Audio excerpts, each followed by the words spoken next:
Hi all, എല്ലാവർക്കും നമസ്കാരം. ഞാൻ വിഷ്ണു പുഷ്പരാജ്. സൊല്യൂഷൻ കോപ്പറേറ്റീവ്സിന്റെ പുതിയ ഒരു ക്ലാസ്സിലേക്ക് എല്ലാവർക്കും സ്വാഗതം. അപ്പം നമ്മുടെ കോപ്പറേറ്റീവ് ലോയുടെ ഡെഫിനേഷൻസ് ആയിരുന്നു കഴിഞ്ഞ ക്ലാസ്സിൽ ചർച്ച ചെയ്തത് അല്ലെ. ഡെഫിനേഷൻസ് നമ്മൾ സ്റ്റാർട്ട് ചെയ്ത് വെച്ചിരുന്നു. പിന്നെ നമ്മൾ അതിന്റെ ബാലൻസ് ഡെഫിനേഷൻസ് ആണ്. അഡ്മിനിസ്ട്രേറ്റീവ് ഓഡിറ്റ് മുതലാണ് നമ്മൾ ഇന്നത്തെ ക്ലാസ്സിൽ ചർച്ച ചെയ്യുന്നത്. ഇപ്പൊ കഴിഞ്ഞ ക്ലാസ്സിൽ ഞാൻ ഇൻട്രൊഡക്ഷൻ ക്ലാസ്സുകളും എന്താണ് കോപ്പറേറ്റീവ് ലോ അല്ലെ, എന്താണ് ചട്ടം എന്താണ്, അല്ലെങ്കിൽ വകുപ്പുകൾ സെക്ഷൻ എന്താണ്, അല്ലെങ്കിൽ ആക്ട് എന്താണ്, റൂൾ എന്താണ്, അങ്ങനെ എല്ലാ കാര്യങ്ങളും നമ്മൾ കഴിഞ്ഞ ക്ലാസ്സിൽ ഡിസ്കസ് ചെയ്തിരുന്നു. നമ്മൾ ഡെഫിനേഷൻസ് നമ്മൾ സ്റ്റാർട്ട് ചെയ്തിരുന്നു.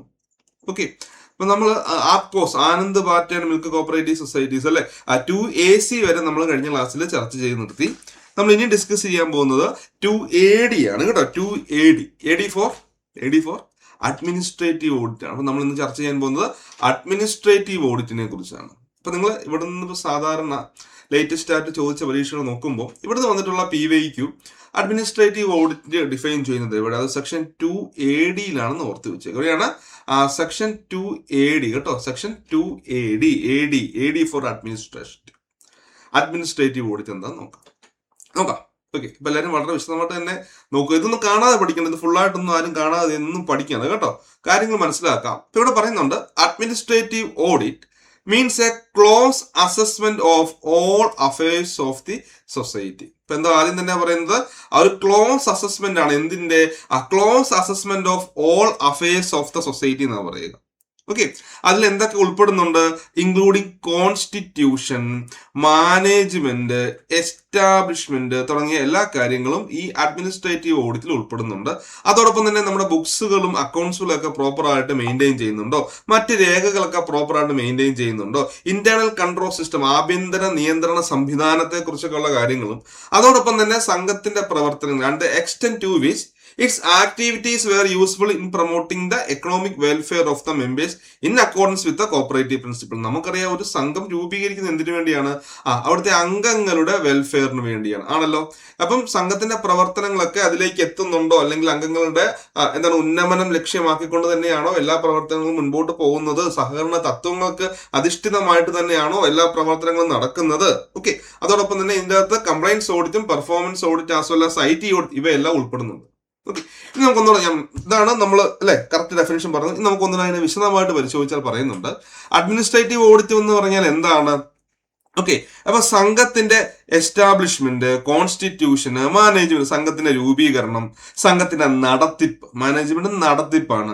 അതുപോലെ എന്താണ് എസ്റ്റാബ്ലിഷ്മെന്റ്, അതായത് സ്ഥാപിക്കൽ, ഇതൊക്കെ പ്രോപ്പർ ആയിട്ട് അല്ലെ, അതെല്ലാം പ്രോപ്പർ ആയിട്ട് പരിശോധിക്കുന്നു. പിന്നെ പറയുന്നുണ്ട് അതിന്റെ ബുക്കുകളുടെയും അക്കൗണ്ടുകളുടെയും മറ്റ് രേഖകളുടെയും സൂക്ഷിക്കൽ, അതോടൊപ്പം തന്നെ ആഭ്യന്തര നിയന്ത്രണ സംവിധാനം ഉൾപ്പെടെയുള്ള സംഘത്തിന്റെ എല്ലാ കാര്യങ്ങളും സഹകരണ തത്വങ്ങൾക്കനുസരിച്ച് അംഗങ്ങളുടെ സാമ്പത്തിക ക്ഷേമം പ്രോത്സാഹിപ്പിക്കുന്നതിന് അതിന്റെ പ്രവർത്തനങ്ങൾ എത്രത്തോളം ഉപയോഗപ്രദമായിരുന്നു എന്നതിന്റെയൊക്കെ ഒരു സൂക്ഷ്മമായിട്ടുള്ള ഒരു പരിശോധനയാണ് എന്നാ പറയുക, അല്ലെങ്കിൽ സൂക്ഷ്മമായിട്ടുള്ള ഒരു വിലയിരുത്തലാണ്. ക്ലോസ് അസസ്മെന്റ് എന്ന് പറഞ്ഞാൽ സൂക്ഷ്മമായിട്ടുള്ള വിലയിരുത്തൽ. എന്തിന്റെയൊക്കെയാണ്?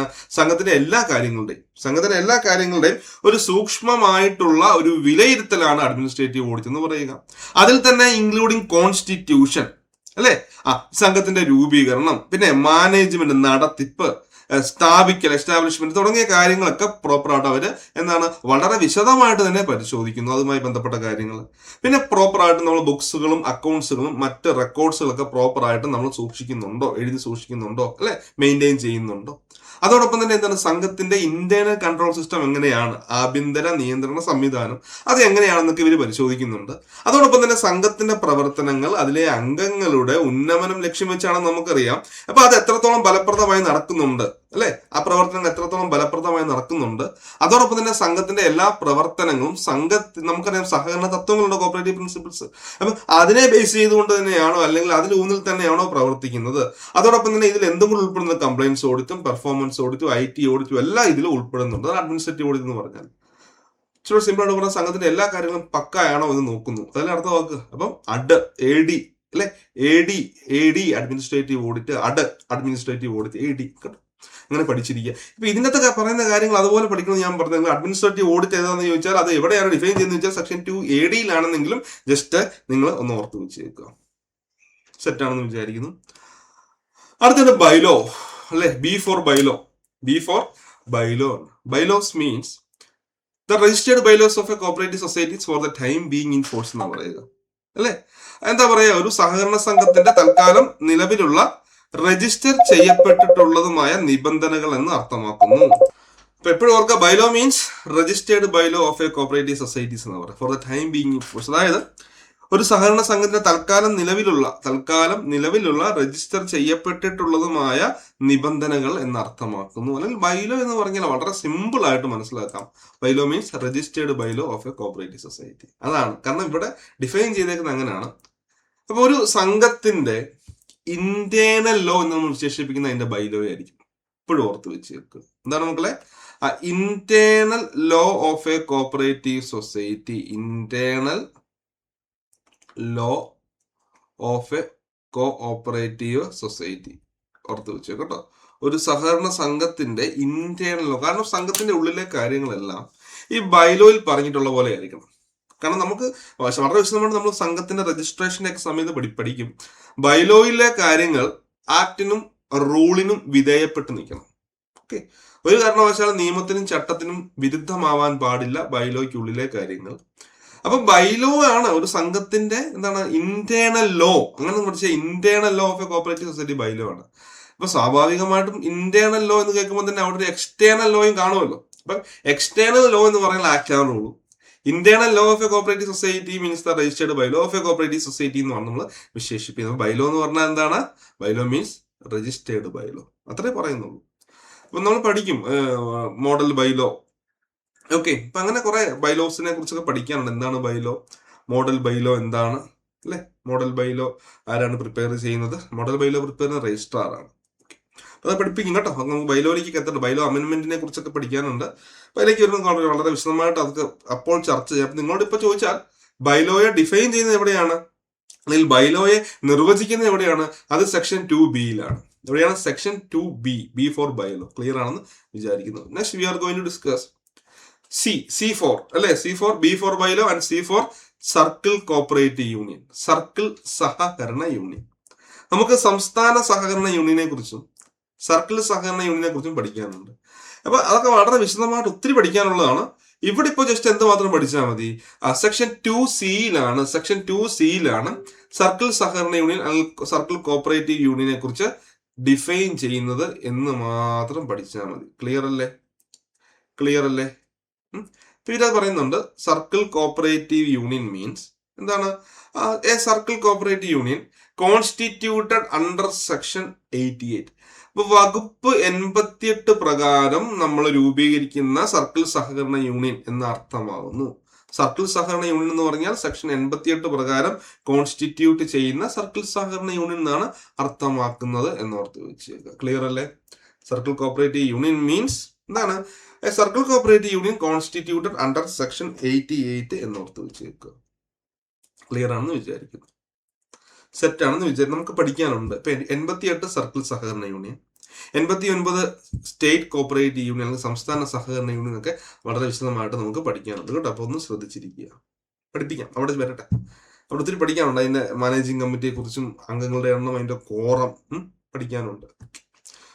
സോ നെക്സ്റ്റ് സെക്ഷൻ 2D പറയുന്നു സെൻട്രൽ സൊസൈറ്റി അല്ലെ, സെൻട്രൽ സംഘങ്ങൾ അല്ലെങ്കിൽ സെൻട്രൽ സൊസൈറ്റിയെ കുറിച്ചാണ് സെക്ഷൻ 2D പറയുന്നത്. അത് ഒരു ഇമ്പോർട്ടന്റ് ആണ് കേട്ടോ. കേന്ദ്ര സംഘം എന്ന് പറയും. സെൻട്രൽ സംഘം എന്ന് പറഞ്ഞാൽ കേന്ദ്ര സംഘം എന്നൊക്കെ നമുക്ക് വിശേഷിപ്പിക്കാം. ഇവിടെ പറയുന്നുണ്ട് central society means a society having jurisdiction over 1 or more revenue district. അപ്പൊ ആദ്യം തന്നെ പറയുന്നുണ്ട് പ്രവർത്തന പരിധിയാണ് ആദ്യം പറയുന്നത്. Jurisdiction over 1 or more revenue district but not the whole of the state as its area of operation. അപ്പൊ എന്താണ് അർത്ഥമാക്കുക?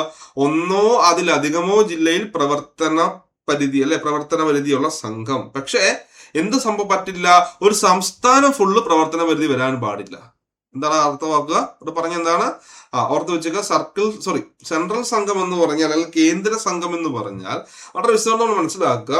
ഒന്നോ അതിലധികമോ റവന്യൂ ജില്ല അല്ലെങ്കിൽ ഒന്നോ അതിലധികമോ ജില്ലയിൽ പ്രവർത്തന പരിധി ഉണ്ടായിരിക്കണം. ഒന്നോ അതിലധികമോ ജില്ലയിൽ പ്രവർത്തന പരിധി ഉണ്ടാകും. ഒന്നാണെന്നും കുഴപ്പമില്ല, അതിൽ കൂടിയാലും പറ്റില്ല. പക്ഷെ ഒരു സംസ്ഥാനം ഫുള്ള് പ്രവർത്തന പരിധി വരാൻ പാടില്ല. ക്ലിയർ അല്ലേ?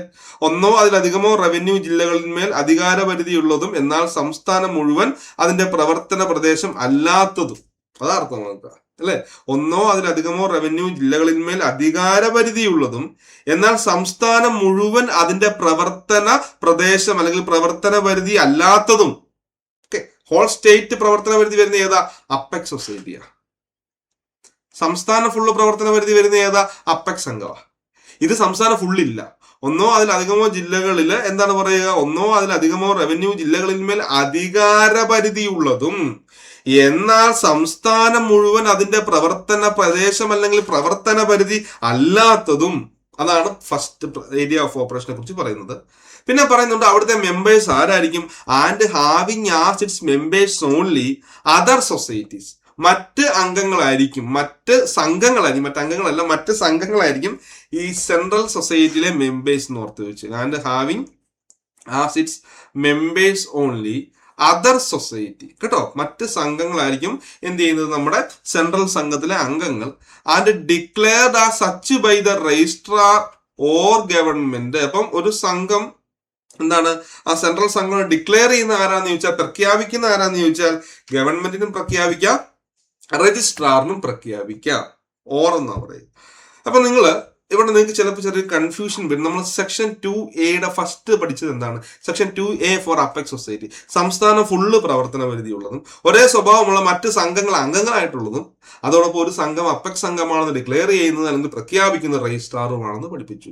എന്നാൽ സെൻട്രൽ സംഘത്തിന്റെ കേസിലേക്ക് വരുമ്പം ഓർത്ത് വെച്ചേക്കുക, ഒന്നോ അതിലധികമോ റവന്യൂ ജില്ലകളില് എന്താ പറയുന്നത് നോക്കിയേ, ഒന്നോ അതിലധികമോ റവന്യൂ ജില്ലകളിന്മേൽ അധികാര പരിധി ഉള്ളതും സംസ്ഥാനം ഫുള്ള് പ്രവർത്തന പരിധി ഇല്ലാത്തതും മറ്റ് അംഗങ്ങളായിട്ടുള്ള സംഘമാണ് കേന്ദ്ര സംഘം. ഒരു സംഘം കേന്ദ്ര സംഘം അല്ലെങ്കിൽ സെൻട്രൽ സൊസൈറ്റിയാണ് ഡിക്ലെയർ ചെയ്യുന്നത് രജിസ്ട്രാറോ അല്ലെങ്കിൽ ഗവൺമെന്റ്, രണ്ടുപേർക്കും പറ്റും. പക്ഷെ അപ്പെക്സ് സംഘത്തിന്റെ കാര്യം വരുമ്പോൾ അവിടെ രജിസ്ട്രാർ മാത്രമായിരിക്കും ഡിക്ലെയർ ചെയ്യുക എന്നോർത്ത് വെച്ചേക്കുക. ക്ലിയർ അല്ലേ? സെറ്റല്ലേ? അപ്പം B for bylaw, C for CCU, D for central society, and we are going to discuss another one, that is section 2DA stands for Chief Executive Officer. അല്ലെ? ചീഫ് എക്സിക്യൂട്ടീവ് ഓഫീസർ എന്ന് പറഞ്ഞാൽ മുഖ്യ നിർവഹണ ഉദ്യോഗസ്ഥൻ. ഓർത്ത് വെച്ചേക്കുക, എന്താണ് മുഖ്യ നിർവഹണ ഉദ്യോഗസ്ഥൻ? Chief executive. Chief executive means any employee of a cooperative society by whatever designation called and includes an officer of the state government or an employee of any other institution or cooperative society who discharge the functions of chief executive under the act, rule or the bylaw എന്നാ പറയുക. എന്താ അർത്ഥം നോക്കുക? എന്താ അർത്ഥം? ഏത് പേരിൽ അറിയപ്പെട്ടാലും means an employee, means any employee of a cooperative society, സംഘത്തിലെ ഏതെങ്കിലും ജീവനക്കാരനാണ് ബൈ വാട്ട് എവർ ഡെസിഗ്നേഷൻ എന്നാ പറയുക. മുഖ്യ നിർവഹണ ഉദ്യോഗസ്ഥൻ എന്നാൽ ഏതു നാമധേയത്തിൽ അറിയപ്പെട്ടിരുന്നാലും സഹകരണ നിയമത്തിനും ചട്ടത്തിനും നിയമാവലി എന്ന് പറഞ്ഞാൽ ബൈലോ ആണ്, നിയമാവലിക്കും അനുസൃതമായി ചുമതലകൾ നിർവഹിക്കുന്ന സർക്കാർ ഉദ്യോഗസ്ഥനോ സഹകരണ സംഘം ജീവനക്കാരനോ മറ്റേതൊരു സ്ഥാപനത്തിലോ ഉദ്യോഗസ്ഥനോ ആകുന്നു. അപ്പം നമ്മളെ ഈ ആക്ട്, റൂള്, ബൈലോ പ്രകാരം ചീഫ് എക്സിക്യൂട്ടീവിന്റെ ഡ്യൂട്ടി ചെയ്യുന്ന വ്യക്തിയെ നമുക്ക് ചീഫ് എക്സിക്യൂട്ടീവ് എന്ന് പറയാം. അല്ലെ? അതായത് നമ്മുടെ നിയമവും ചട്ടം ബൈലോയും പ്രകാരം, അല്ലെങ്കിൽ നിയമം ചട്ടം അതോടൊപ്പം തന്നെ നമ്മുടെ നിബന്ധനകൾ, ബൈലോ എന്ന് പറയും അല്ലെ, ഉപനിബന്ധന എന്നൊക്കെയാണ് ബൈലോ എന്ന് നമ്മൾ പറയുക. അപ്പൊ ഇത്തരം കാര്യങ്ങളേ ഉള്ളൂ. നിയമത്തിനും ചട്ടത്തിനും ബൈലോയ്ക്കും അനുസൃതമായിട്ട് ചീഫ് എക്സിക്യൂട്ടീവിന്റെ ഫങ്ഷൻസ് ഡിസ്ചാർജ് ചെയ്യുന്ന ആളെയാണ് ചീഫ് എക്സിക്യൂട്ടീവ് എന്നുകൊണ്ട് അർത്ഥമാക്കുക. Section 2DA by whatever designation, ഏത് പേരിൽ വേണം അറിയപ്പെടാം. ചില സാഹിത്യ സെക്രട്ടറി എന്നറിയപ്പെടും, ചില സംഘങ്ങളിൽ വരുമ്പോൾ MD ആണ്, അല്ലെ? ശരിയല്ലേ ഞാൻ പറഞ്ഞത്? ചിലപ്പോൾ GM ആണ്, ജനറൽ മാനേജർ ആണ്, പല പേരിൽ അദ്ദേഹം നമുക്ക് വിശേഷിപ്പിക്കാറുണ്ട്. അപ്പൊ അത് ഏത് പേരിലാണ് അറിയപ്പെട്ടോട്ടെ, പക്ഷെ നമ്മുടെ ആക്ട്, റൂള്, ബൈലോ പ്രകാരം ചീഫ് എക്സിക്യൂട്ടീവിന്റെ ഫംഗ്ഷൻസ് ഡിസ്ചാർജ് ചെയ്യുന്ന ആരാണോ അദ്ദേഹത്തെ ചീഫ് എക്സിക്യൂട്ടീവ് എന്ന് വിളിക്കാന്ന് പറയുന്നുണ്ട് കേട്ടോ. ചിലപ്പോൾ സംസ്ഥാന ഗവൺമെന്റിലെ ഒരു ഉദ്യോഗസ്ഥനാണ്, ചിലപ്പോൾ നമ്മൾ ഡെപ്യൂട്ടേഷൻ വഴി സംസ്ഥാന ഗവൺമെന്റിന്റെ ഡിപ്പാർട്ട്മെന്റിൽ നിന്ന് തന്നെ ഉദ്യോഗസ്ഥനെ നമ്മൾ ചീഫ് എക്സിക്യൂട്ടീവ് ആയിട്ട് ചിലപ്പോൾ അപ്പോയിന്റ്മെന്റ് ചെയ്യാറുണ്ട്. ഓക്കെ, ക്ലിയർ അല്ലേ? അപ്പോയിന്റ് ചെയ്യാറുണ്ട്. അപ്പോൾ അങ്ങനെ കാര്യങ്ങൾ ചെയ്യുന്നുണ്ടോ, അല്ലെങ്കിൽ മറ്റ് ഇൻസ്റ്റിറ്റ്യൂഷനിലെയോ അല്ലെങ്കിൽ കോപ്പറേറ്റീവ് സൊസൈറ്റിയിലെയോ ഉദ്യോഗസ്ഥൻ ഓർത്ത് വെച്ചാൽ മതി.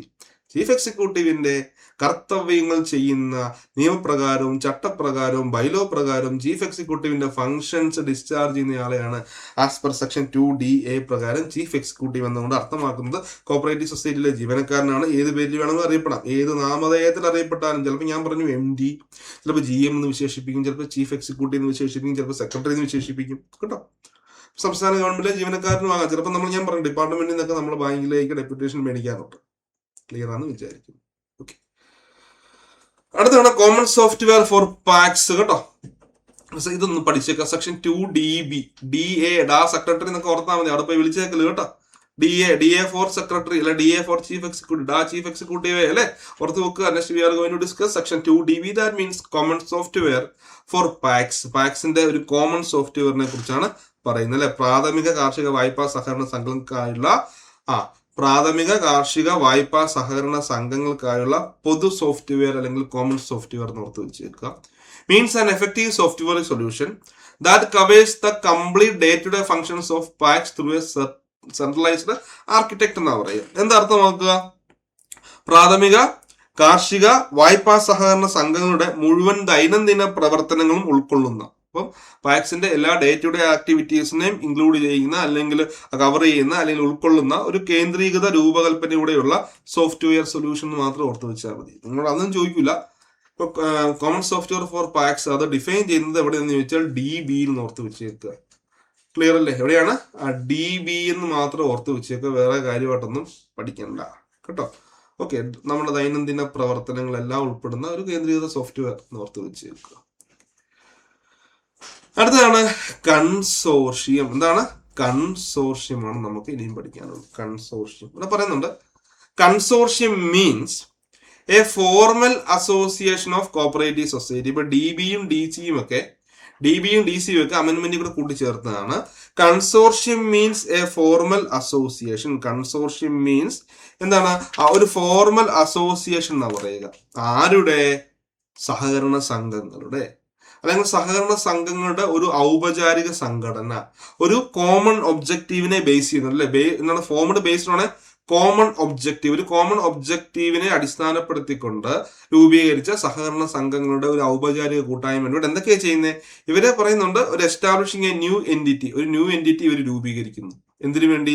ഫോർ റൈസിങ് ഫണ്ട് റൈസ് ചെയ്യാൻ വേണ്ടി സഹകരണ സംഘങ്ങളുടെ ഒരു കൂട്ടായ്മ രൂപീകരിച്ച് അവരൊരു എൻറ്റിറ്റി രൂപീകരിക്കുന്നു. എന്തിനു വേണ്ടിയാണ് ഇവർ ഈ ഫണ്ട് റൈസ് ചെയ്യുന്നത്? പറയുന്നുണ്ട് for providing financial assistance for public purpose. പൊതുവായിട്ടുള്ള കാര്യങ്ങൾക്ക് വേണ്ടി ഗവൺമെന്റിന്റെ അപ്രൂവലോടെ, വിത്ത് അപ്രൂവൽ ഓഫ് സ്റ്റേറ്റ് ഗവൺമെന്റ്, സംസ്ഥാന ഗവൺമെന്റിന്റെ അപ്രൂവലോടെ ലോൺ കൊടുക്കാൻ വേണ്ടിയിട്ടാണ് ഓർത്ത് വെച്ചേക്കുക അല്ലെ. പൊതുവായിട്ടുള്ള കാര്യങ്ങൾക്ക് വേണ്ടി ഫിനാൻഷ്യൽ അസിസ്റ്റൻസ് കൊടുക്കാൻ വേണ്ടിയാണ് എന്താണ് ഒരു കൺസോർഷ്യം നമ്മൾ രൂപീകരിക്കുന്നത് എന്ന് ഓർത്ത് വെച്ചേക്കുക. കൺസോർഷ്യം. ഓക്കെ, വളരെ നമ്മുടെ അതിനെക്കുറിച്ച് പറയുന്നുണ്ട്. കൺസോർഷ്യം അല്ലെ, ഒരു പൊതു ആവശ്യത്തിനായി കേട്ടോ, പൊതു ആവശ്യത്തിനായി, കോമൺ പർപ്പസ്, പൊതു അല്ല പബ്ലിക് പർപ്പസ്, പൊതു ആവശ്യത്തിനായി ധനസഹായം ലഭ്യമാക്കാൻ, അവർക്ക് സാമ്പത്തിക സഹായം കൊടുക്കാൻ, പൊതു ആവശ്യത്തിനായി ആ സാമ്പത്തിക സഹായം ലഭ്യമാക്കുന്നതിനുള്ള ഫണ്ട് സ്വരൂപിക്കാൻ വേണ്ടിയാണ് അല്ലെ. ഫണ്ട് സ്വരൂപിക്കുന്നതിന് വേണ്ടി ഒരു പുതിയ സ്ഥാപനം രൂപീകരിക്കുക അല്ലെങ്കിൽ ഒരു പുതിയ സ്ഥാപനം തുടങ്ങുക എന്ന പൊതു ഉദ്ദേശത്തിന്റെ അടിസ്ഥാനത്തിൽ അല്ലെ ആ സംസ്ഥാന സർക്കാരിന്റെ അംഗീകാരത്തോടെ രൂപീകൃതമായ സഹകരണ സംഘങ്ങളുടെ ഒരു ഔപചാരികമായ കൂട്ടായ്മ എന്ന് ഓർത്ത് വെച്ചാൽ മതി കേട്ടോ. ഒരു ഔപചാരികമായ കൂട്ടായ്മ എന്ന് ഓർത്ത് വെച്ചാൽ മതി. ഓക്കെ, അടുത്തതാണ് നമുക്ക് പഠിക്കാനുള്ളത് 2E ആണ്. ഇപ്പൊ DBയും DC ഓർത്ത് വേണം, ചോദിക്കാൻ ചാൻസ് ഉണ്ട്. ഇത് രണ്ടും അമെന്റ്മെന്റ് ഇവിടെ കൂട്ടിച്ചേർത്താണ്. അടുത്ത E ആണ്. E ഫോർ കമ്മിറ്റി എന്ന് ഓർത്ത് വെച്ചേക്കുക. ഭരണസമിതി അല്ലെ. കമ്മിറ്റി എന്ന് പറഞ്ഞാല് ഭരണസമിതി എന്ന് ഓർത്ത് വെച്ചേക്കുക. Committee means the governing body of a cooperative society അല്ലെ. കമ്മിറ്റി മീൻസ് എന്താ പറയുക? പറയുന്നുണ്ട് ഭരണ നിർവഹണം നടപ്പാക്കാൻ വേണ്ടി, അല്ലെങ്കിൽ ഇത്രേ ഉള്ളൂ, ഭരണസമിതിയാണ്. Committee means the governing body of a cooperative society by whatever name called to which the management of the affair of society is entrusted. പല പേരിൽ അറിയപ്പെടും. ചിലപ്പോൾ മാനേജിംഗ് കമ്മിറ്റി എന്ന് വിശേഷിപ്പിക്കും, ചിലപ്പോൾ ഡയറക്ടർ ബോർഡ് എന്ന് വിശേഷിപ്പിക്കും, ചിലപ്പോൾ ബോർഡ് ഓഫ് ഡയറക്ടേഴ്സ് എന്ന് വിശേഷിപ്പിക്കും അല്ലെ. അപ്പൊ പറയണേ ഏത് പേരിലാണ് അറിയപ്പെട്ടുള്ളത്? സംഘത്തിന്റെ ഭരണസമിതി അല്ലെങ്കിൽ ആരുടെ കയ്യിലാണോ സംഘത്തിന്റെ മാനേജ്മെന്റുമായി ബന്ധപ്പെട്ട കാര്യങ്ങൾ ഇരിക്കുന്നത് അവരെയാണ് നമ്മൾ കമ്മിറ്റി എന്ന് വിശേഷിപ്പിക്കുക. പറയുന്നുണ്ട് കമ്മിറ്റി എന്നാൽ ഏത് പേരിനാൽ അറിയപ്പെട്ടിരുന്നാലും, ഞാൻ പറഞ്ഞു board of management, board of directors, director board, managing committee, committee പല പേരിലും വിശേഷിപ്പിക്കാം. ഇപ്പൊ എന്താ അർത്ഥമാക്കുക? കമ്മിറ്റി എന്നാൽ ഏത് പേരിനാൽ അറിയപ്പെട്ടിരുന്നാലും സംഘത്തിന്റെ ഭരണനിർവഹണം നടത്തുവാൻ ഭാരമേൽപ്പിച്ചിട്ടുള്ള, സംഘത്തിന്റെ ഭരണനിർവഹണം നടത്താനുള്ള അധികാരം അല്ലെങ്കിൽ എന്താ പറയുക, ആ ഉത്തരവാദിത്വം ഏൽപ്പിച്ചിട്ടുള്ള സഹകരണ സംഘത്തിന്റെ ഭരണസമിതി എന്ന് അർത്ഥമാകുന്നു കേട്ടോ. സഹകരണ സംഘത്തിന്റെ ഭരണസമിതി എന്ന് അർത്ഥമാകുന്നു. അതാണ് കമ്മിറ്റി. സെക്ഷൻ അടുത്താണ് കോപ്പറേറ്റീവ് ആർബിട്രേഷൻ കോടതി. സെക്ഷൻ 2EA ആണ് അല്ലെ. EA ഫോർ ആർബിട്രേഷൻ കോടതി എന്ന് ഓർത്ത് വെച്ചേക്കുക. പറയുന്നുണ്ട് arbitration court means A court constituted under section 70A. Section 70A പ്രകാരം കോൺസ്റ്റിറ്റ്യൂട്ട് ചെയ്തിട്ടുള്ള കോടതിയെയാണ് അല്ലെങ്കിൽ കോർട്ടിനെയാണ് കോപ്പറേറ്റീവ് ആർബിട്രേഷൻ കോർട്ട് എന്നതുകൊണ്ട് അർത്ഥമാക്കുക. കോപ്പറേറ്റീവ് ആർബിട്രേഷൻ കോടതി ഇതൊരു കോടതിയാണ്. ധനപരമല്ലാത്ത തർക്കങ്ങൾ ഫയൽ ചെയ്യുന്ന കോടതി. തർക്കങ്ങളെ രണ്ടായിട്ട് തരംതിരിക്കും as per section 69. Monetary dispute, non monetary dispute. അതിൽ മോണിറ്ററി ആണെങ്കിൽ ആരുടെ കൈവശം കൊടുക്കും? ആരുടെ മുൻപാകെ പോകും? നമ്മൾ രജിസ്ട്രാറിന് മുൻപാകെ പോകും.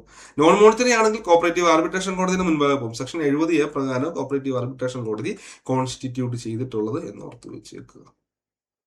സെറ്റല്ലേ? ഓക്കെ ആണെന്ന് വിചാരിക്കുന്നു കേട്ടോ. ഓക്കെ ആണെന്ന് വിചാരിക്കുന്നു. ബാക്കി കാര്യങ്ങൾ നമുക്ക് വരും ക്ലാസ്സുകളിൽ ചർച്ച ചെയ്യാം. Okay, thank you. All the best. നന്നായിട്ട് പഠിക്കുക.